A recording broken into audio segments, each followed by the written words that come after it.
Sitting at the prayer mountain under the Moporo, a woman came and brought the gifts. Ngezifihlile ngiyathandaza ngifuna ubusuku kaNkulunkulu.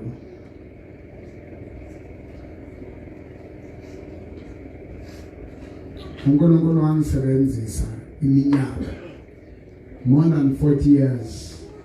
Ivusa abafileyo, ngikhipha inxoshini emibi, philisa abagulayo, ngiba isibusiso. Inkulungwane zabantu, millions of people have been touched. Now here is a woman who came and she presented me some gifts. So ngathi akakulethe nje manje asho kangakusho ngoba this is not the first time. Khona iziphiwo ngaziphiwa amatshishi, ngaziphiwa nakwenye hostel bangifaka okunye bathi umchele. Abanye abantu bathi hey kwenzakalani. So kungenzeka ungibona ngokugcoka kwenye hey kuyangithusa ngoba we are in a situation la abanye bazothi kula thatha amandla khona. Manje ngifuna ukuthi uma kangipha nibone ukuthi ngikhulumela nina engihamba nani laba abasestradeni emnendana nina engihamba nani ukuthi eningasi amaZulu, because the Zulus, they understand these are cultural things, but bana bayising maZulu they won't know what is it all about. And I'm overwhelmed by these gifts because these are very important gifts, are priceless.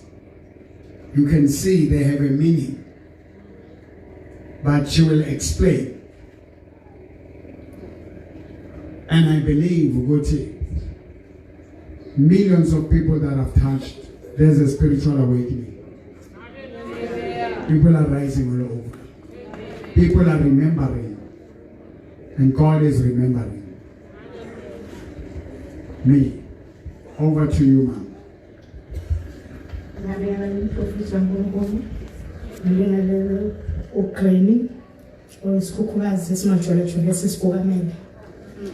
Ngingenelele ibandla elikhona kuleli khaya ngithi ukuba khona kule ndawo kuyisibusiso nokuba khona komprofeti kaNkulunkulu kuyisibusiso kuthina nokuthi imbali yesizwe yasilethela igugu lethu okuyigugu lesizwe ukuba uMboro ngalezipho kuye kwangifikela ngazi ngize ngathi angazi uba uMboro uzokuthatha ngeindlela kodwa kuthina kusho likhulu. Angisho ukuthi angene emasukweni, angisho futhi ukuthi angene ey'ntweni zakaZulu, kodwa kimina kube nento engitshela ukuthi hayi ithi ngenze isipho esinje ngiphe umprofeti kaNkulunkulu. Ngizoqala ngomqhele. Umqhele usho likhulu kumina, usho likhulu esizweni sonkana. Ngalo mqhele ngithi baba uMboro ngokuhlonipha phela gwalagwala. Ngakafiki lapho okukhona umntwana aphinda angene owafika senkhohlweni ama-2011 nama-2012 ezobonga ukuthi wasixolela singamaZulu wasamukela. Noma bakwenza kanzima ekudlulisela ubaba emhlabeni kodwa wasithanda. Azange uhlubuka ukudlula ekhasini ukuthi amaZulu amafuni kodwa wasukamela kunjenje siyaphila ngenxa yakho. SingamaZulu aphume eNatali azange uthi angifuni enkonzweni yami njengoba ngumSuthu. Waba indoda kaNkulunkulu eqiniso waletha uNkulunkulu ngokweqiniso ukuthi uyophilisa isizwe sakhe. Ngalo mqhele ngithi baba uMboro umqhele wakho evangeli lombuso obuKristu ngoba vele umqhele into ekhona noJesu bamfaka umqhele lenkathi bembonala owamefa. Ngakho ngithi baba uMboro phakama uyikhawe ndoda kaNkulunkulu siyabonga ukukhona kwakho.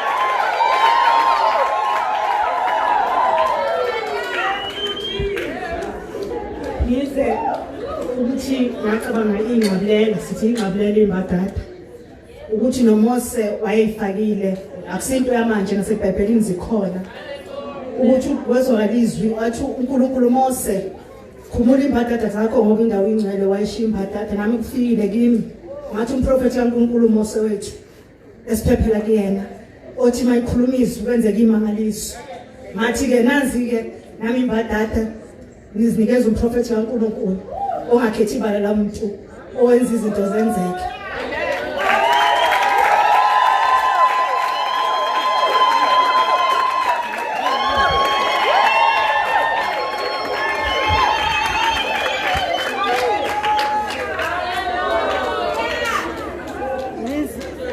Nize nesihlangu lesihawu elisho likhulu kuthina siwuZulu ngoba indoda yaZulu ayiphatha isihlangu engishoyo ukuthi baba uMbhoro kuthina usihlangu uyasivikela uphawu lolu engisho ulibonisayo ukuthi uyisihlangu sethu lapho siphephela khona lapho esithi masithi usivikele ngakho ngithi baba uMbhoro imanjalo kuthina ungajiki ngoba ulo baba ohlale into eyodwa ongajiki ubaba onothando onomusa nokubele othi mayikhuluma simlalele noma ngabe siyaphuma endleleni kodwa uhlala usifukamele ube isiviko kithina nithi ngalesihlangu baba uMbhoro usiphathise uyikhali zamantunga kwaZulu uzofika ngiyazi ukuthi esilweni yogcina ufikile nawe uyovela noma kuyihawu elincane kodwa bona bakunika ikhulu.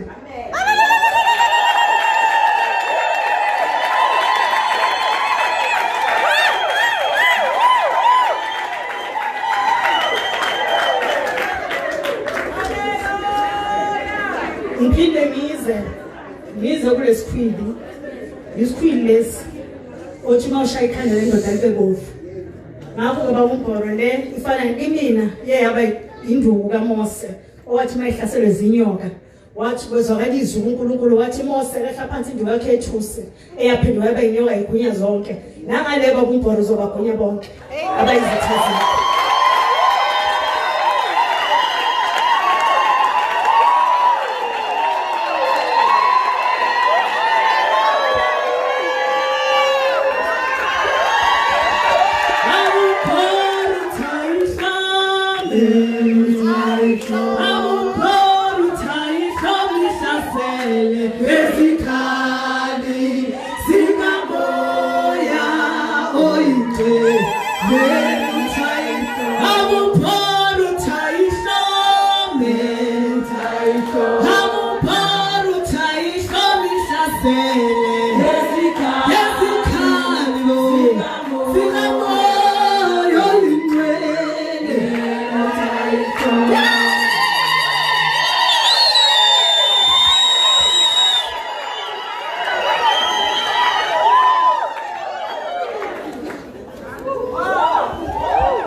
Lena iwisa futhi nje ngathi nje uzokuhlobela ngalo kodwa phela kwaZulu umuntu wesilisa kodwa ngasho ukuthi ubaba umuntu wesilisa ngibeke kabi ngoba umprofeti kaNkulunkulu kodwa vele ngisizolo sibeka kanjalo ngithi endlini angeke uhlale ungabi newisa ukuthi makuzwakala okukhwashazayo uphume nemiso lakho uphahlaza ikhanda lendoda asaba silayisi manje siyabashaya ikhanda.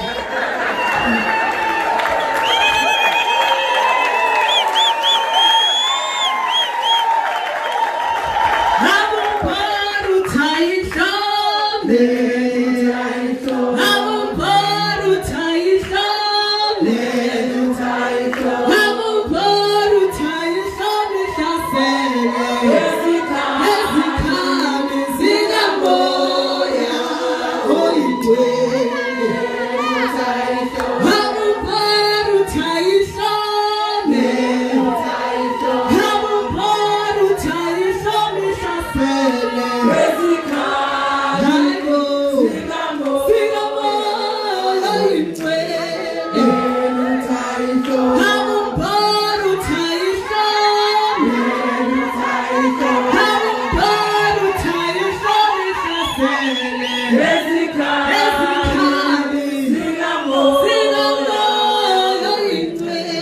Leno taishome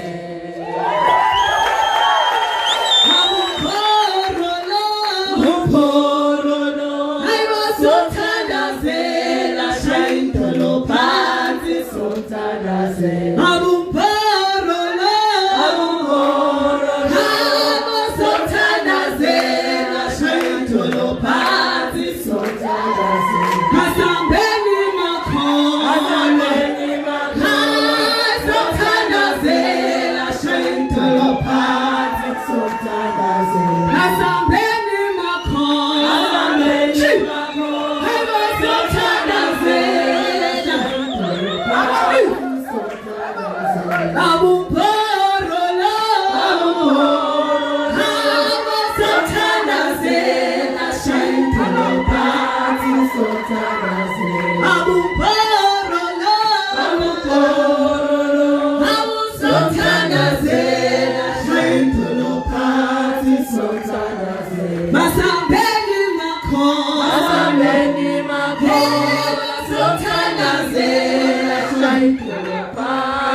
Awumbora ikhona kuthina uyingadla kamprofethi inkunzi emabalabala inkunzi kaHlehle inkunzi emedalika inkunzi ethi echikile isuke ngabaleki sikisathatha amandla nabathi bayangivalela bebangivalela ngoba beyazi ukuthi uthatha amandla ejele ngazi ukuyeka khona ngithi khona manje afuna ukushila bangayikhoze vuma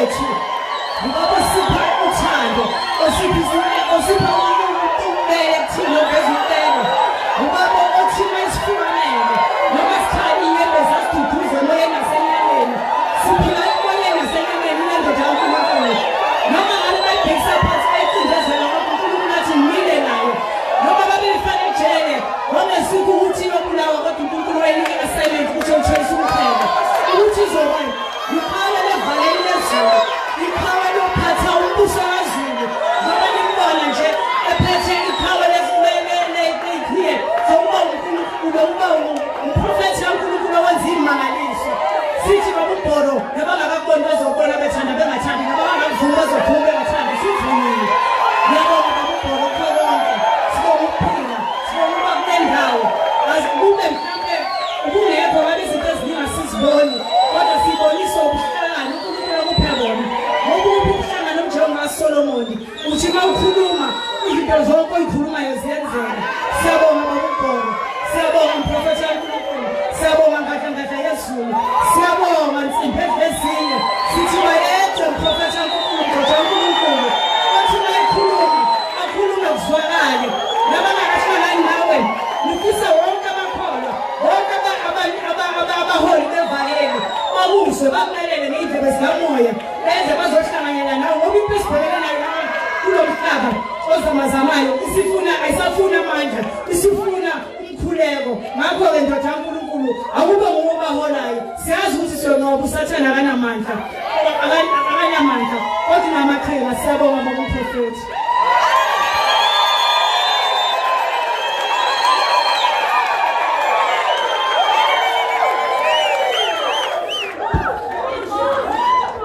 It's incredible.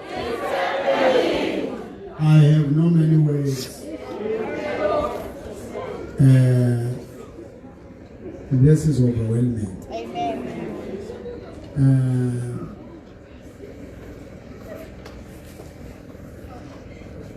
I don't know what to say.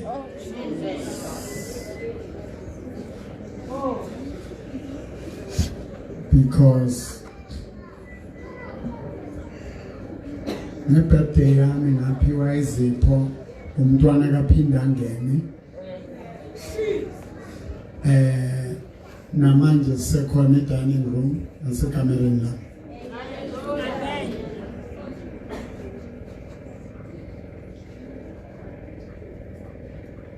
It is really shocking ukuthi ngaba nobudlelwane nabantu abangamaZulu because ngakhula ngizonde amaZulu. Nesizulu bengasikhuluma. Njengoba sizwa kanje, it's a miracle. Because baba wami washona ngina 20 years.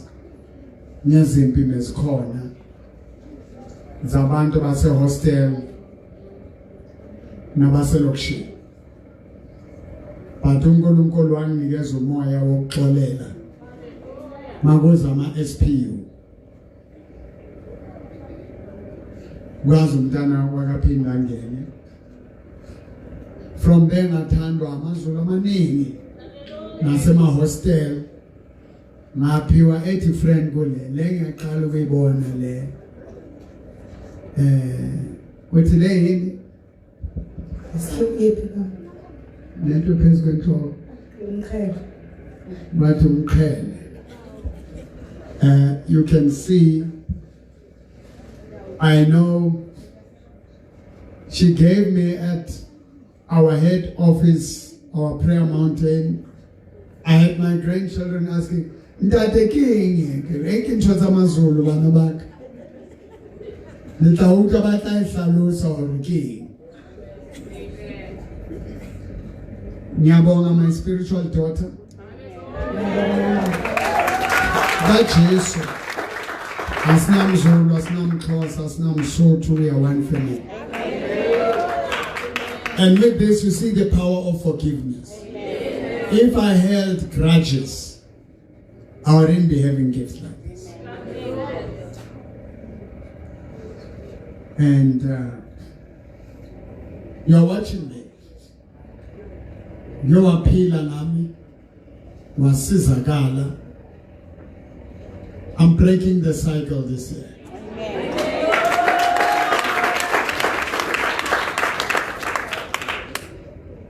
I'm at a turning point. There are changes in it. It's a turnaround.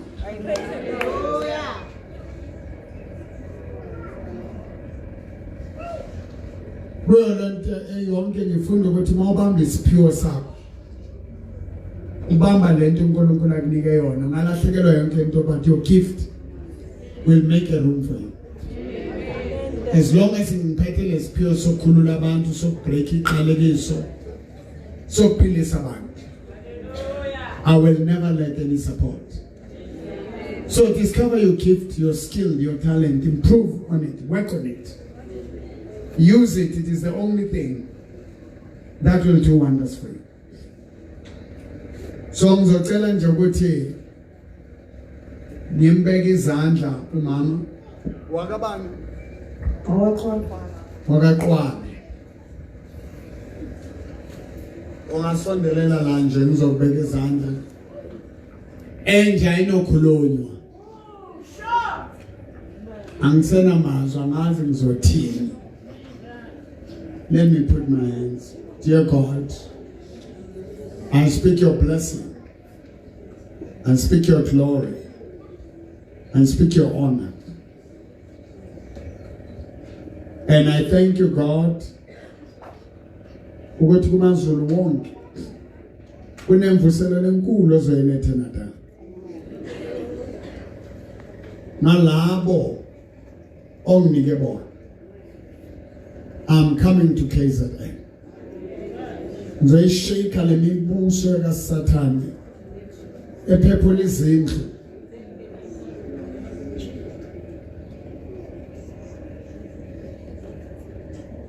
elethe izimpi echitha igazi iphabalisa igazi likaJesu kumaZulu wonke nasebukhosini bukaZulu. Inkazimolo yakho ayehla kwehla imvuselelo engakazi bekhona. Ukubulalana kuphele. Uthando nasendlunkulu. Nakaqwabe. Wabusisa baphakamise. Vula iminyango among the Zulus, within the Zulus. Your word said, ask, I'll give you nations as your inheritance. I've asked God, and you're giving me Zulus as an inheritance. I claim KwaZulu-Natal for Jesus, for the kingdom of God. God, every man I've once touched, every woman I've once touched, bonke abantu enginabathinta bayongithinta back. I receive all the gifts. This is the opening of doors of all the gifts: cars, houses, land, gold, silver, platinum, chrome, diamonds, all precious stones. All the crops are coming to Mopore. May the Lord bless you. May the Lord bless your mother. May the Lord bless your siblings. May the Lord bless your children, your grandchildren. In Jesus' name, amen.